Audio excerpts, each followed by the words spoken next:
CIST, une immense page qui se tourne pour Hugo Lloris, gardien de l'équipe de France de 2008 à 2022 et qui a annoncé sa retraite internationale le 9 janvier dernier.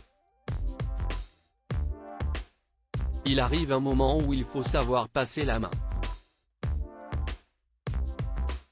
Je n'ai pas envie de m'approprier la chose, j'ai toujours dit et répété que l'équipe de France n'appartenait à personne, et on doit tous faire en sorte que cela soit le cas, moi le premier, avait-il déclaré dans une interview accordée à l'équipe. Forcément une bonne nouvelle pour ses proches, à commencer par sa femme Marine et ses enfants, qui vont pouvoir profiter du gardien de but de 36 ans plus souvent.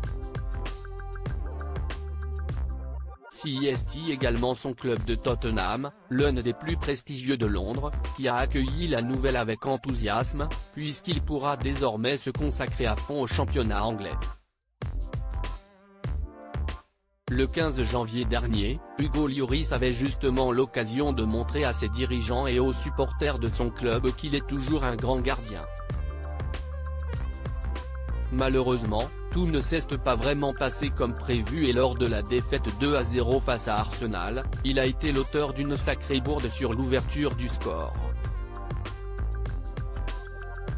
Pas la première pour le natif de Nice, Alpes-Maritimes, qui s'est attiré les foudres des fans de Tottenham après le match sur les réseaux sociaux.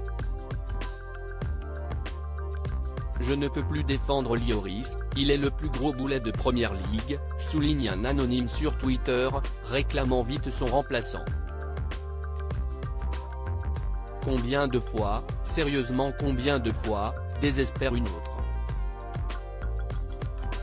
Il fait tellement d'erreurs, ça en devient comique. Attaqué de toutes parts, Hugo Lloris ne peut pas vraiment compter sur le soutien des supporters de son club dans cette période compliquée. Il fait tellement d'erreurs, ça en devient comique, s'insurge un journaliste anglais, tandis qu'un dernier se montre légèrement moins violent à son égard. Hugo Lloris, tu as été un super gardien ces dernières années, mais ces 2 dernières saisons, tu as été absolument honteux. Il est temps de partir.